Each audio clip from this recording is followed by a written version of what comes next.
ಎಲ್ರಿಗೂ ನಮಸ್ಕಾರ. ನಾನು ನಿಮ್ಮ ರಾಜ್ ಮಾತಾಡ್ತಾ ಇದ್ದೀನಿ. ಇವತ್ತು ತಿಳ್ಕೊಳ್ಳೋಣ ಹಣಕ್ಕೆ ಅದರ ಮೌಲ್ಯ ಎಲ್ಲಿಂದ ಬರುತ್ತೆ, ಎಲ್ಲಿಂದ ಬಂದಿದೆ ಅಂತ ಹೇಳಿ. ನೋಡಿ, ಇದೇನು ಕಾಣಿಸ್ತಾ ಇದೆ, ಇದು 500 ರೂಪಾಯಿ. ಇದು ಕೂಡ ನಾರ್ಮಲ್ ಒಂದು ಪೇಪರ್ ಅಲ್ವಾ, ನಾರ್ಮಲ್ ಒಂದು ಪೇಪರ್, ಬಟ್ ಇಲ್ಲಿ ಪ್ರಿಂಟ್ ಆಗಿದೆ. ಬಟ್ ಆದ್ರೂ ಇದಕ್ಕೆ ವ್ಯಾಲ್ಯೂ ಜಾಸ್ತಿ, ಇದಕ್ಕೆ ವ್ಯಾಲ್ಯೂ ಇಲ್ಲ. ಏನಕ್ಕೆ? ಅದರ ವ್ಯಾಲ್ಯೂ ಬರೋದು ಟ್ರಸ್ಟಿಂದ. ಏನು ಟ್ರಸ್ಟು? ಆ ಒಂದು 500 ರೂಪಾಯಿ ಯಾರು ಬೇಕಾದರೂ ಅಕ್ಸೆಪ್ಟ್ ಮಾಡ್ಕೊಳ್ತಾರೆ, ಅದ್ರ ಮೇಲೆ ನಂಬಿಕೆ ಇದೆ. ಅದನ್ನು ಯೂಸ್ ಮಾಡಿ ನಾವು ಡಾಕ್ಟರ್ ಕೂಡ ಈಸ್ಕೊಳ್ತಾರೆ, ಟೀಚರು, ಫಾರ್ಮರು, ಟೇಲರು, ಒಬ್ಬ ದಿನಸಿ ಅಂಗಡಿ ಆಗಿರ್ಬೋದು, ಅವ್ರು ಈಸ್ಕೊಂಡು ಅವ್ರ ಪ್ರಾಡಕ್ಟು, ಅವರ ಸರ್ವಿಸ್ನ ನಾವು ಆ ದುಡ್ಡಿನ ಜೊತೆ ಎಕ್ಸ್ಚೇಂಜ್ ಮಾಡ್ಕೋಬೋದು ಅನ್ನೋ ಒಂದು ನಂಬಿಕೆಯಿಂದ ಈ ದುಡ್ಡಿಗೆ ಅದರ ವ್ಯಾಲ್ಯೂ ಬಂತು. ಈಗ ಒಬ್ಬ ಫಾರ್ಮರ್ ಹತ್ರ ಹೋಗಿ ನಾವೇನೋ ತರಕಾರಿ ಪರ್ಚೇಸ್ ಮಾಡ್ತೀವಿ, ಇಲ್ಲ ಅಕ್ಕಿ ಪರ್ಚೇಸ್ ಮಾಡ್ತೀವಿ ಅಂತ ಹೇಳಿದ್ರೆ, ಆ ದುಡ್ಡು ಆತ ಏನಕ್ಕೆ ಈಸ್ಕೊಳ್ತಾನೆ? ಆ ದುಡ್ಡನ್ನ ಯೂಸ್ ಮಾಡಿಕೊಂಡು ಆತ ಕೂಡ ಬಟ್ಟೆ ತಗೋಬೋದು, ಗಾಡಿಗೆ ಪೆಟ್ರೋಲ್ ಹಾಕ್ಸ್ಕೋಬೋದು, ಹಾಲು ತಗೋಬೋದು, ಮೆಡಿಸಿನ್ ತಗೋಬೋದು. ಅವರು ಕೂಡ 500 ರೂಪಾಯಿಯಿಂದ ಅವ್ರ ಹತ್ರ ಇರೋ ಪ್ರಾಡಕ್ಟ್ ಆಗಿರ್ಬೋದು, ಸರ್ವಿಸ್ ಆಗಿರ್ಬೋದು ಎಕ್ಸ್ಚೇಂಜ್ ಮಾಡ್ಕೊಳ್ತಾರೆ ಅನ್ನೋ ಒಂದು ನಂಬಿಕೆಯಿಂದ ಮಾತ್ರ ಈತ ಈ 500 ರೂಪಾಯಿ ನಮ್ಮಿಂದ ತಗೊಳ್ತಾನೆ. ಅದೇ ರೀತಿ ಒಂದು ಮಾಲ್ಗೆ ಹೋಗ್ತೀವಿ ನಾವು ಸಿನಿಮಾ ನೋಡೋದಕ್ಕೆ ಅಂತ ಹೇಳಿದ್ರೆ, ಅಲ್ಲಿ ಅವ್ರೇನಕ್ಕೆ ಆ ದುಡ್ಡು ಇಸ್ಕೊಂಡು ನಮ್ಮನ್ನ ಮೂವಿ ನೋಡೋದಕ್ಕೆ ಬಿಡ್ತಾರೆ? ಆ ದುಡ್ಡಿನ ಮೂಲಕ ಅವರು ಅವ್ರ ಎಂಪ್ಲಾಯೀಸ್ಗೆ ಸ್ಯಾಲ್ರಿ ಕೊಡ್ಬೋದು, ಎಲೆಕ್ಟ್ರಿಸಿಟಿ ಪೇ ಮಾಡ್ಬೋದು, ವಾಟರ್ ಬಿಲ್ ಪೇ ಮಾಡ್ಬೋದು, ಮತ್ತೆ ಆ ರೆಂಟ್ ಏನಿರುತ್ತೆ ಮಾಲ್ದು ರೆಂಟ್ ಕಟ್ಬೋದು. ಸೊ ಇದೆಲ್ಲದೂ ನಡೆಯುತ್ತೆ ಅನ್ನೋ ಒಂದು ನಂಬಿಕೆಯಿಂದ ಮಾತ್ರ ಅವರು ಆ ದುಡ್ಡನ್ನ ಈಸ್ಕೊಳ್ತಾರೆ. ನೂರಾರು ವರ್ಷಗಳ ಹಿಂದೆ, ಸಾವಿರಾರು ವರ್ಷಗಳ ಹಿಂದೆ ಗೋಲ್ಡ್ ಕಾಯಿನ್ಸ್ ಇತ್ತು. ಗೋಲ್ಡ್ ಕಾಯಿನ್ಸ್ ಚಲಾವಣೆಯಲ್ಲಿತ್ತು. ಅದಾದ ನಂತರ ನಾವು ಪೇಪರ್ ಮನಿ ಈಗ ನಡೀತಾ ಇದೆ.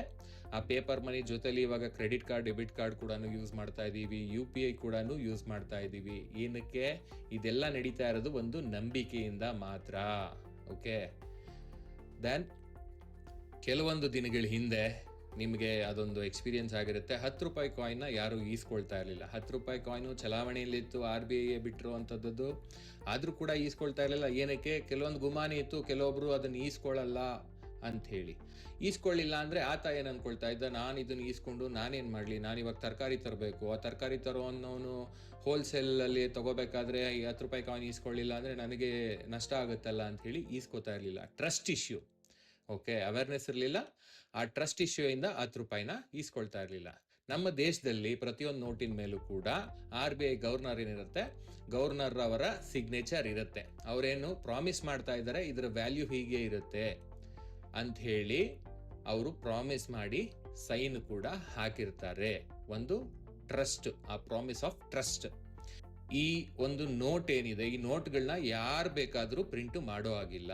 ಅದು RBI ಮಾತ್ರ ಮಾಡಬೇಕು.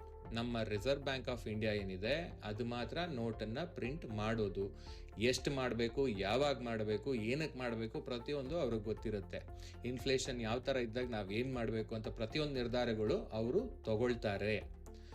ಅದೇ ರೀತಿ ಈಗ ಜಾಸ್ತಿ ಚಲಾವಣೆಯಲ್ಲಿರೋದು UPI ಪೇಮೆಂಟ್ಸು. ಪ್ರತಿ ಒಬ್ಬರ ಹತ್ರನೂ UPI ಆ್ಯಪ್ ಇರುತ್ತೆ, QR ಕೋಡ್ ಇರುತ್ತೆ. ನಾವು ಅದನ್ನು ಯೂಸ್ ಮಾಡಿ ಅವ್ರಿಗೆ ಪೇ ಮಾಡ್ತೀವಿ, ಅವರು ಅದನ್ನ ಅಕ್ಸೆಪ್ಟ್ ಮಾಡ್ಕೊಳ್ತಾರೆ. ಏನಕ್ಕೆ?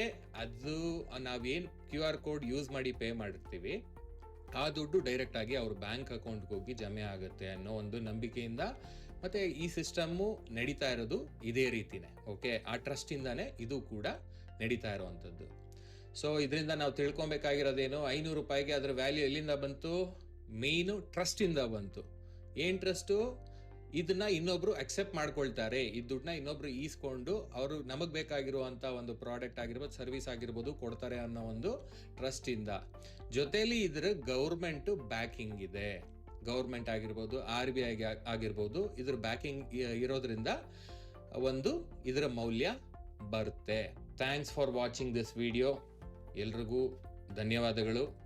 ನಿಮ್ಗೆ ಇದೇ ರೀತಿ ಏನಾದರೂ ಬೇರೆ ಕಂಟೆಂಟ್ ಬೇಕು ಅಂತ ಹೇಳಿದ್ರೆ ದಯಮಾಡಿ ಕಮೆಂಟ್ ಮೂಲಕ ತಿಳಿಸಿ.